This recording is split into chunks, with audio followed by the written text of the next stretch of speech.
Okay, so welcome to our podcast, guys. My name's Maya. Hello, I'm Evan Bola. I'm Sarah. I'm Esther, and we are Note to Self. So, welcome to our very first episode of Note to Self. We could all start by introducing ourselves very briefly. I'm Maya. I'm currently a senior in high school, about to graduate, and I'm 18 years old. Hi, I'm Evan Bola. I am a junior at Fort Lauderdale High School, and I'm currently 17 years old. Hi, I'm Sarah. I'm a sophomore at Fort Lauderdale High School, and I'm currently 15 years old. Hello, I'm Esther. I'm a freshman at Fort Lauderdale High School, and I'm currently also 15. Okay, so our topic today is going to be self-love. With Valentine's Day coming up, the day where it's all about love, we want to teach you guys some of our mindful ways of how to be and have self-love for yourself and how to do that in mindful ways. So first, we could start off by talking about what self-love is to us. So, Sarah, do you want to go first? Yeah. So for me, self-love revolves around setting up boundaries that I know will protect me from certain things. So if there's a lot of negativity, if there's a situation where I know I'm going to compare myself to somebody, I set myself apart from that situation, or I create a healthy way to deal with that and learn from it. And also just like setting aside time for myself. I know that I'm very busy, especially in mock trial season. And so self-love sometimes looks like, hey, no, I'm not going to make any plans this day, or I'm going to work extra hard these couple of days and have a whole day off to just do yoga and read and stuff like that. Wonderful. Esther, would you like to go next? Yeah, I think self-love is definitely about taking breaks and putting yourself first and like thinking about what will be best for your mental health and yourself in the long run. Whether that's like taking a step back and saying, you know what, I'm going to study later because I need space now, or like making plans with yourself later on. Just be like, I'm going to do this for myself. I'm going to just take the time. Bola? Awesome. So, similar to what Esther said, self love for me is choosing myself, choosing happiness. So, whatever makes me the most comfortable, whatever makes me the most happiest at the moment, even though sometimes it might suck to choose yourself first, to prioritize yourself, I think in most cases it's the best to do that. Yeah, so I agree with what everybody said. And self-love personally sometimes gets a little hard because we're all very busy students. We're in high school, and these are some crucial academic years of our lives. So sometimes it is hard to say, okay, I'm going to do this homework later because I need a moment to myself. Sometimes we let the stress build up, and it's like and just put ourselves on the back burner. So for me, it's really just knowing to listen to yourself, to your body. Everything else comes after, because if you're not taking care of yourself, everything else can't get done. If you're beating yourself up, the things that would have to come to follow are not going to get finished, because at the end of the day, you're the center of everything around you. So being kind to yourself, being understanding to yourself, and what I would think is most important is being very forgiving to yourself, which a lot of people aren't. They like to beat themselves up, and they don't understand that we're all humans. We make mistakes, but we just have to learn how to keep moving with those mistakes and forgive ourselves. Yeah, I can definitely piggyback off of that. I think one of the things that I had to learn the hard way is like tough self-love. Like sometimes it's not always doing the easy stuff. It's not always the glamorous sugar scrubs and the long showers. Sometimes it's like, okay, I'm going to turn music on. I'm going to put this laundry away. I have laundry that's been in a bin for a week. And today I was like, I have to do it. I just have to put it away because I know that's what's going to set me up for a better week next week. Or like, yes, is it easy to get stressed right now and to just keep going on a rabbit hole of what I'm doing, what I'm thinking about? Yes. But what's better is to put a stop to those thoughts, or to stop what I'm doing for a minute and to force myself to, get outside, get some sun, whatever it is that I need in that moment, even if it's not as glamorous as I thought it would look, even if it's harder than I thought it would look too. Yeah, I hear that. I feel like I wish I just had the time for it. With everything going on, like I used to go for like a mile run on the beach every weekend. It was my thing. But with mock trial and like so much schoolwork, it's hard to like physically find the time even when you want to be there for yourself. I think that's what's most important about self-love is making time out of your day to do those things. Because I think we all get so caught up with different things that we have in our lives, different obligations that we have, and we just forget to take some time for ourselves and just do little things that we can do to, release stress or just, spend some time alone, things like that. No, definitely. And like Esther, with your runs you would do on the beach too. Sometimes the self-love is telling myself, no, I'm not going to do that today. I need the break. Like I've had so much going on that that might not be the best decision for me to do today. Maybe today it's the time for me to relax, take the nap, watch the show I wanted to watch, cheat a little on the diet. It's time to just be myself and give myself a break and let myself know it's okay. We need to slow ourselves down sometimes because we get going and we go so fast that we lose track of ourselves and our bodies physically, mentally, and all of the above. Personally, for me, I get very overwhelmed and stressed out. And if I don't get a hold of that very quickly, then I just spiral downwards and I'm very like, oh my God, I should have did this, I should have did that. And it turned into me pushing everything off again because now I'm stuck in my mind with the, oh my God, I was supposed to do this, I was supposed to do that. Well, I'm already behind on everything. I'm not going to do anything. But I have to start the mindset that no, you might have fell behind and that's okay. But it's time to pick up where we left off and get moving because the more we let it pile up, the worse it's going to get. Yeah, and I think too, like, one thing for me is I'm really big about acts of service. That's like my giving love language. So I know that when I'm in a less busy season, a season where maybe we're off from mock trial or the content is going really good, I clean a lot for my family and I'll try and like make the house really cozy before my parents get home because they usually work later than me and my sister get home from school. And I know that sometimes it can be really hard when I can't do that, like, I just don't have the energy, and I have to remind myself, like, I can't give to people when I don't have anything that I gave to myself in the first place, If I don't give to myself first, I won't have that energy to give to other people, and especially with that being the way that I show people love, I know it can be hard sometimes because it's like, "Okay, I don't have the time to do this. How do I show them love and make them understand that I care for them when my usual love language is, requiring a little more than I can give this week?"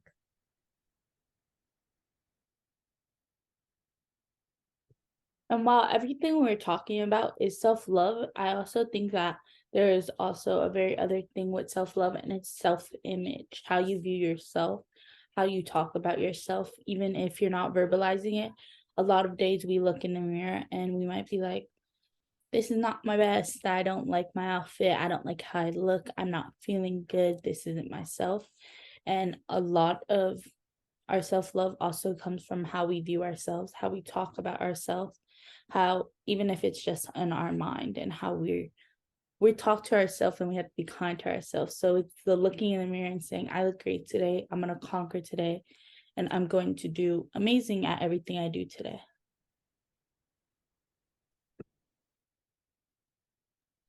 And I really speak to that a lot. And piggybacking off of what Sarah said earlier, one thing I have to keep in mind is that self love is filling up the cup that you pour from. It's always about making sure that as you are taking some time out of your day to release some stress, that cup that you're releasing from, like it's still being poured up. So there's something left for you to go back to. So you don't just overflow and just you have nothing left to give. And I really like what you said earlier, Maya, about self image because it's really important how you view yourself, especially when you're around other people, because that can be the one thing that brings you down your entire day.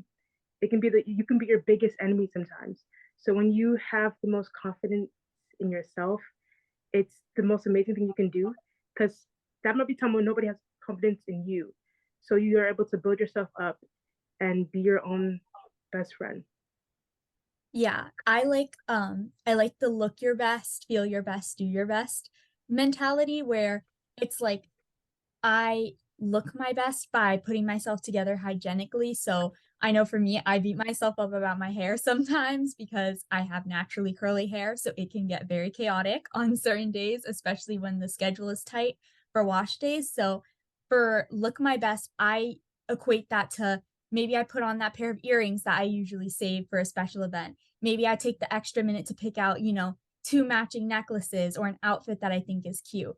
And then that makes me feel better about myself. And then in turn, I'm going to be more charming. I'm going to want to go out there and talk to more people and give that excitement that I feel about, my earrings or my outfit or whatever silly little thing it is that just made me feel better that morning.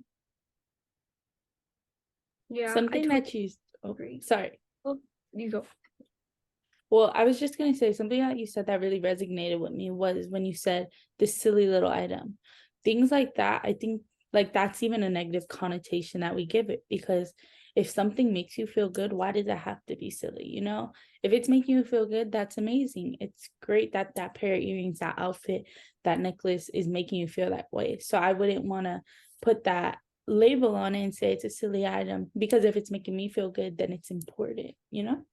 Yeah, and it's good to be able to attribute, some sort of feeling good and looking good to something other than just like what you would see as the physical norm of beauty. Because I know, like I said, I don't have the pin straight hair, I don't have the always manageable hair. So it's good to have other options to equate that to and to learn that beauty is so many little things that make up a whole thing. And, feeling good is so many little things, not just did you wake up looking perfect and on top of everything?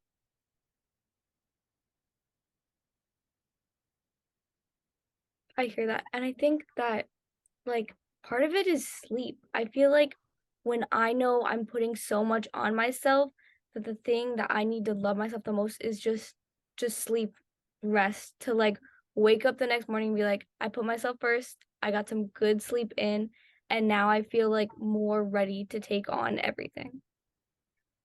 Definitely. And sometimes it's you get in bed and this is the only time to have your phone or to watch this show.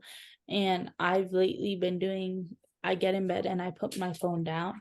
And that is a big way I'm loving myself, because a lot of times I'll sit in bed and I'll be on my phone for an hour and a half. And now I'm losing an hour to an hour and a half of sleep that I need. And in the morning, I'm waking up like, gosh, I wish I would have went to sleep earlier. I'm tired. I'm dragging on in the morning. But putting our phones down is very important with self-love as well. Yeah, I think that I actually love the idea of that. It looks a little different for me because I'm one of those people that I will fall asleep no matter where I am. If I'm up past my bedtime, like I think I shut down at 9 o'clock, and after that I can't promise anything. But the way that I set up what I do when I'm tired, like I'm already tired, but I try and get into bed at 10. So sometimes it's like, yes, going to sleep, but setting myself up for a better sleep. So, like, not stressing myself out to the moment I go to bed, like you said, with putting down your phone. Sometimes it's putting down my phone and journaling. Sometimes it's putting down my phone and reading to set myself up for a productive sleep so that I do feel better in the morning. And usually for me, during that time at night, that's when like all the things I should have done that are coming back into my mind. Like let's say there's homework from a blue day that I had to do, and I'm just thinking about it like, oh, tomorrow's a blue day. I need to do this work. And I'm just like, but I'm so tired, I'm so drained. What should I do? And it's those times I'm just like, I have to choose what's best for me, because if I don't sleep at this time, I'm not gonna be prepared for the next day. So maybe I have to do it quickly in my fifth period or an earlier period. And that's something that I still have to work on, making sure I stay on top of top of my stuff, my schedule. But I think that it's important to make sure that you get things done before you're going off to sleep, because that can be one thing that keeps you up at night and then you don't have a restful night. I totally agree, because I'm very similar in once my time and it's like quiet time, it's time to go to bed. That is when all this, oh, I had this assignment was due yesterday. I missed this. I need to get caught up on these notes. And that is the time when all these intrusive thoughts just start coming and piling in. and it is hard to fall asleep. And a lot of times I will wake up the next morning and I'm like, wow, I don't feel like I slept. I felt like I just closed my eyes for however many hours I rested, but I wouldn't feel like I had sleep. So I try to, whether it's praying, journaling, reading, I find for me, praying or breathing in a mindful way helps me release those thoughts and get a restful night's sleep, because I think to myself, stressing over this now isn't going to help any result. So I have to just breathe and let myself rest, and we'll conquer this tomorrow. Yeah, I think I have a couple points off of that. The first one is that I know, like you had said, I am religious, so I do pray before bed, but I noticed something in my prayer that in specific makes me feel better, that you can 100% do no matter what your belief system is, which is what's so great about it, is a gratitude list. And it sounds really silly, but it's not. It really helps a lot. The more you get used to it, like the first couple of times I did it, I'm like, oh, okay, but when you really reflect on those things, it helps. And I think I try and make mine 10 things because the first 5 are usually the same. It's like my health, my family, my access to education, being involved in law and something I care about. But then you need a couple more points to make you think, like, what's something that maybe I don't usually think about, but really I should be grateful for. And so that's something that helps me. And also, about, like, beating yourself up at nighttime, kind of. I know that I was always notorious for, like, getting really down on myself at night. So, similar to what you had said, Maya, my dad always told me, he says, don't think about it at night because you're not going to come to a solution. You can keep yourself up all night, but when you're already tired, you're not going to fix that problem that night, and it's going to create a domino effect. So if you just let yourself get the sleep, then you'll be able to attack it with full force tomorrow, where you can keep yourself up all night, but you'll be tired when you think about it. You won't come to a solution, and you'll be tired the next day. And in all reality, it will actually make it a longer process for you to come to the solution because you'll continue to be just as tired. I loved your gratitude list idea, and it made me think of doing highs and lows for the day. Where, like, if you have a friend that you text and you're like, here's something that was really great about my day that made me smile, and here's something that, maybe didn't go great, or maybe I want to improve on. And I think that type of reflection is definitely self-love. Just being able to, like, look at the day as a whole, take a step back, and just, find something that made you happy that day. I love that. I actually told you guys earlier, but I did preview for the college I'll be attending next year, and we were in groups, and I call it a peak and a pit. So it's the peak of your day and what was something that was like a pit in your day. And I do think it's great because when you do the pit, yeah, that might have not have been the best part of your day, but now you're reflecting and you know how to make it better next time you come across this challenge. I think it's something very similar. So when I'm having so during throughout my day, I take a picture of the best part of my day. So let's say it's like the best part might be a conversation with one of my friends. I take a picture with them. It might be when I'm outside taking a walk. I take a picture of the view. It's just something that I can look back on and like talk to one of my friends about later on. Like, this was part of my day. Talk to my siblings about it, and it actually helps me motivate myself to like just be in the moment and know that there's going to be days where it might not be the best, and some days where it's going to be like the perfect day, and that's awesome. So I like doing that most of the time. Yeah, I think something about that I especially love is that, and this is something that Mr. Katz taught me, is that there's this idea that you're supposed to be happy all the time. You're supposed to be on it all the time, and you're not. Where you're supposed to be at a maintained level is content. You're just safe.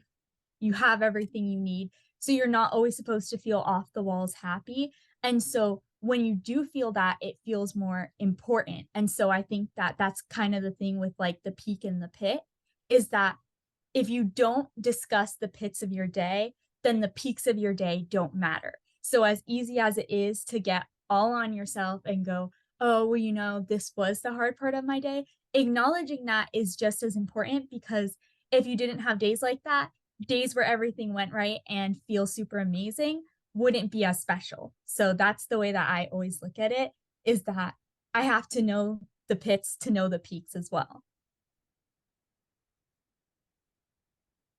I also think another important thing with self love is knowing that you have to love yourself in order to love others and thrive in relationships, friendships, and all of the above. If you're not loving yourself, how are you giving love out? If your glass is full, you don't have anything to receive or to give.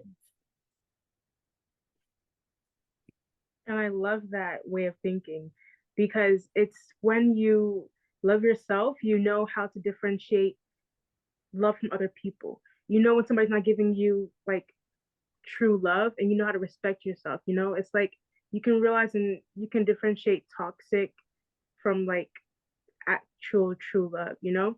And I think it's important in this generation of ours because there's some people who don't understand like true friendships or like actual people who are there for them. And Mhm. it's hard in this time because there's some people who want to be around you just to break you down, and that's not the best thing. So I think it's best to know that and have discernment and know it. Yeah, and I think that's like I love the idea of that too, what you had said, because I think that it stops dependency on other people. So I know that in the past, I was defined by the friends that I had, and I was defined by, you know, if I was up to standard with all the trends and everything on social media. Did I look like what was popular right now? Do I believe in what's popular right now? But when you step away and you love yourself first and you have your own things that you care about and you sort of alter your view to be like, I like this, it's not hurting anybody. So if this is what makes me happy, this is what I care about and this is what I work towards. And it's okay for there to be trends. It's okay for trends to every now and then line up with what I like. But I'm gonna, at the end of the day, focus on what it is that I like and not worry so much about depending on what other people are worrying about to make me happy and to feel like if I'm not worried about that, then I'm not as successful as I should be. So I think that when you love yourself, you're not as dependent on friends, you're not as dependent on looking like everybody else who's out there. So that's what sort of helped me too. Hmm. And I think self-love goes hand in hand with self-respect. Just like s- stopping things that are going wrong, especially with pointing out like, oh, if you don't love yourself, then you really can't love other people. It's that sort of just like respect and kind of like stronger boundary. Because I feel like love is very positive, it's very happy. And I feel like self-respect is a little more hard sometimes. Just being like, this person, even though I care, I respect myself enough to know that I shouldn't be doing this or I shouldn't be around this person. Yeah, I've definitely cared for people in the past, and I wish the best for them. I don't wish any bad on them, but I realized at the end of the day that the longer I stay friends with this person, the more that I'm going to continue to allow that certain energy into my life. And so you don't have to curse them on their way out, but it is that it's hard. And is this the easiest thing to do, is to cut off this person? No. But at the end of the day, I have to protect myself first, you know? So, like, yes, putting other people's needs in front of yours, but some of that is you can still be kind and not be best friends with everybody. So, definitely putting up those boundaries. Yes, and I agree with everything you guys are saying, especially with if you love yourself, and I love Esther that you said self-respect. If you have a high self-love and high self-respect for yourself, you're not going to accept anything less than that from somebody else. And I think that's very important, especially with healthy and like Kimbola was talking about toxic relationships in our day and age.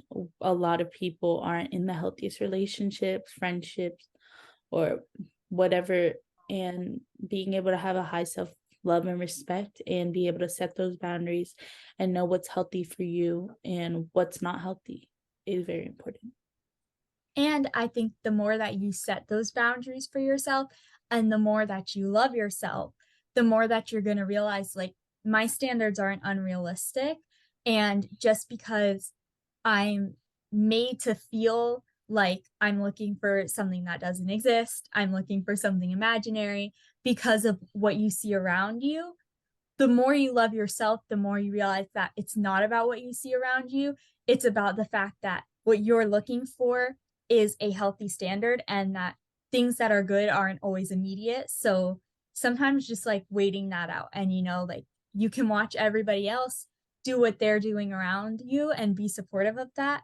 But the more you love yourself, the easier it's to accept that it's not impossible what I'm asking for and it's not ridiculous. It's just fair to all the work that I've put into myself, that I could want somebody who's a friend or, a romantic partner to have put in that same effort to themselves as well. I want to add on to that. I'm sorry if I hear the rain in the background. It's raining really hard where I'm at right now. But something I wanted to say is that another thing with self-love is validating your own feelings and not ignoring them.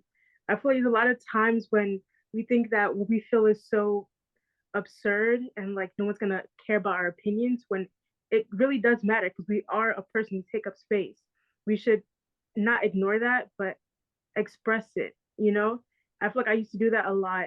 I used to not really care about my feelings and not like express them a lot. I think that it does not help at all. It really just breaks you down as a person. So it's more important to feel those emotions. If you want to cry, cry. If you feel like doing something, listen to music, do what you feel in that moment. It's most important to yourself. Yeah, and it can be really hard sometimes. I know that, you know, I haven't been always the perfect person and I'm still not the perfect person. So I've had friendships in the past where I was hurt and I hurt people. And it's really hard to come to terms with some of that stuff. And it's easier to just be like, oh, I'll get over it. I'll get over it. I'll get over it. But sometimes, to go over the hill, you have to walk up it. You can't just say, I'm going to magically end up on the other side and it's going to be okay. So you have to move that energy. And so I journal if something is really, really stressful, it's been really hard. And sometimes it's good. I almost have two journals. I have like a let this go journal, and then I have like a daily journal, which is like more up look, like positive looking things. But for that one journal, it's like I usually do it on breaks. So I'll do one on winter break, I'll do one on spring break. And if there's something that I just know is always bothering me in the back of my head, it's a bad memory I've associated with something, I just write it all down. I think I journaled for like 3 hours straight over winter break because I got going and I realized like all this little stuff, I couldn't put a name on why I didn't like that one song. It was all bad memories associated with something, and moving that energy freed me from it. And sometimes I have to revisit it. Some things I've written about multiple times, but eventually you get freed from that. And it's hard self love, but it's dealing with those difficult emotions and facing them and remembering that like bravery is not feeling fear towards those emotions. It's doing it and working through them even though you are scared. And so that was what was like difficult for me to learn, but ended up working a lot for me, especially, some of the friendships that I had come out of last year. There was a lot that I needed to unassociate with myself. And I think it also is important. Self love is not always the perfect and the pretty. Sometimes it's hard and it takes a little bit of time to conquer. And that's okay. Give yourself the time you need to handle or to grow as yourself, and respect yourself in the time that it takes. Definitely. I feel like self-love takes so many forms that even if it's in the smallest ways, there is a way to put yourself first, to love yourself. Like, if you don't have the time, if you don't have the energy, there's so many ways to do it that you can always find a way.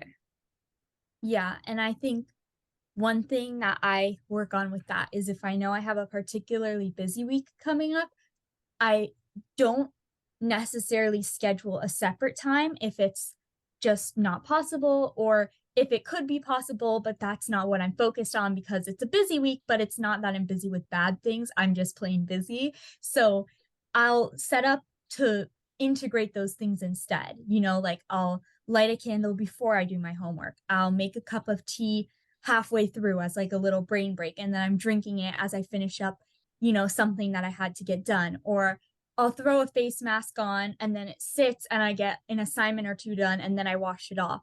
So you can by all means make anything that you're doing a form of self-care, just about how you go by it. Like literally anything, something that you wouldn't expect just by adding something into it. You can, listen to music while you're cleaning. You can have that candle lit while you're studying, whatever it is that makes even in the busiest weeks you able to care for yourself a little bit. And I find myself doing that a lot with chores because most of the time it's not the funnest thing to do. So like when let's say it's my duty to wash the dishes tonight or something, I'll go put on my favorite playlist. I listen to that as I'm washing this. It makes it go by faster. It makes the time that you're doing it so much more fun. It's it's like I think I really agree with what you said. Like self love can take it can take different forms. Even if you're just doing something that you might consider boring, if you add something that makes it more exciting, it makes it all the more wild.